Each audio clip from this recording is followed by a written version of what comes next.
Hello everyone, myself Dr. Sandeep Raya, consultant dermatologist at ITM Hospital.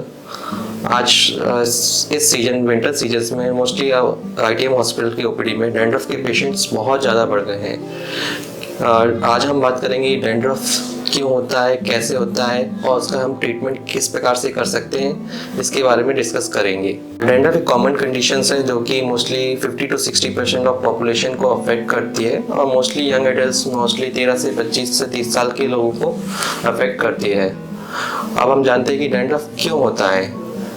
जो हमारा scalp है basically ये oil producing area है जिस पे हमारा ऑयल लगातार प्रोड्यूस होता रहता है और इसके अलावा ये पोर्शन जो है हमारा स्काल्प का मोस्टली डार्क होता है क्योंकि हेयर की डेंसिटी यहाँ पे थोड़ा सा ज़्यादा होती है। ये दोनों ही कंडीशंस फंगस के ग्रोथ के लिए एक बहुत अच्छा एनवायरनमेंट होता है और ये फंगस होता है मेलेसेजिया ग्लोबेसा। ये फंगस नॉर्मली हमारे जो ऑयल प्रोडक्शन एरिया है जैसे स्काल्प हो गया, फेस हो गया, upper part of chest and back, इस कंडीशन में बहुत ज़्यादा अच्छे से ग्रोथ करता है। और ये क्या करता है, ये फंगस ऑयल पर ग्रो करके उसमें कुछ ऐसे चेंजेस कर देता है जिससे वहाँ पे इरिटेशन, रैशेस और रेडनेस आ जाती है। और डैंड्रफ में मोस्टली अपन देखते हैं कि सिर के ऊपर, स्काल्प के ऊपर वाइट फ्लैक्स दिखाई देते हैं। इस सेल्स बेसिकली कुछ नहीं, जो अपनी जनरली नॉर्मल स्किन स्ट्रेट होती रहती है पर वह हमें विजिबल नहीं होती है क्योंकि हमारी स्किन के ऊपर कुछ ऐसे एंजाइम्स होते हैं जो कि स्किन को टुकड़ों में तोड़ के इसको शेड करते रहते हैं। पर स्काल्प की कंडीशंस में क्या होता है, जो फंगस होती है बेसिकली जो एंजाइम्स होते हैं उनको इनएक्टिवेट कर देती है जिससे जो स्किन शेड टुकड़ों में नहीं हो पाती है और वाइट फ्लेक्स के रूप में वहाँ पे दिखाई देने लगती है। इसके अलावा थर्ड कारण ये होता है कि स्काल्प पे हमें रेड इरिटेशन होता है जिसके कारण हम स्क्रैच वगैरह करते रहते हैं। स्क्रैचिंग के कारण वहाँ पे रैशेस आ जाते हैं, रेडनेस आ जाती है। इसके अलावा छोटे छोटे पस के दाने भी दिखाई देने लगते हैं। इसके अलावा डैंड्रफ के लिए एक मोस्ट कॉमन कॉज अपना आजकल एनवायरमेंट पोल्यूशन इतना ज़्यादा हो गया है कि वो भी वहाँ की डस्ट वगैरह भी हमारे स्काल्प के ऊपर जमा होती है।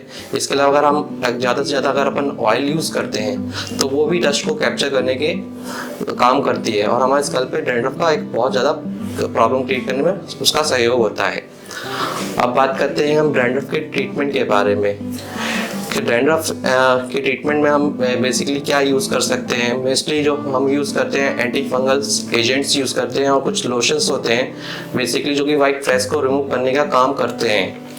तो एंटी फंगल ट्रीटमेंट में हम anti fungus agent like clotrimazole, fluconazole, ketoconazole agents में यूज़ कर सकते हैं और जो लोशंस रहते हैं जो फ्लेक्स को हटाते हैं वो बेसिकली क्रियोटोलाइटिक एजेंट्स होते हैं और कोल्टार भी हम यूज़ कर सकते हैं। डैंड्रफ के ट्रीटमेंट के लिए basically most commonly treatment use होता है शैम्पू। हम शैम्पू कौन सा यूज़ कर सकते हैं, इसके लिए हम मोस्टली जो यूज़ करना चाहिए एंटी फंगल शैम्पू यूज़ करना चाहिए। जो बेसिकली जो मार्केट में शैम्पू अवेलेबल्स हैं मोस्टली एंटी फंगल के साथ सल्फेट कंटेनिंग शैम्पू होते हैं। बेसिकली इनका काम ये होता है कि जो आपके स्काल्प की वो फंगस है उसको जो साथ में रिमूव करते हैं, साथ में सल्फेट कंटेन होने के कारण वो स्किन को ड्राई करता है तो स्काल्प को धीरे धीरे वो रिमूव करने का काम करता है। हमें फ्रिक्वेंटली शैम्पू कितनी बार हफ्ते में यूज़ करना चाहिए, तो नॉर्मली हमें शैम्पू आपकी स्काल्प की कंडीशन के अकॉर्डिंग जितना आपका डैंड्रफ है उसके अनुसार यूज़ करना चाहिए। नॉर्मली अगर आपको डैंड्रफ ज़्यादा है तो आप डेली भी आप यूज़ कर सकते हैं, अगर कम है तो आप वीक में 2 डेज या अल्टरनेट डे भी आप यूज़ कर सकते हैं। यह आपकी कंडीशन के ऊपर डिपेंड करता है।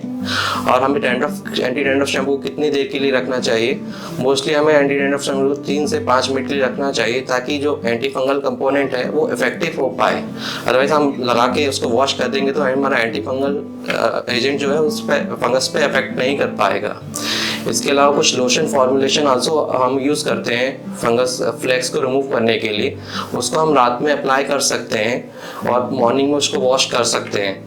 तो ये बेसिकली ट्रीटमेंट्स हो सकता है फंगस की डैंड्रफ के ट्रीटमेंट के लिए। ITM हॉस्पिटल इलाज अच्छा है।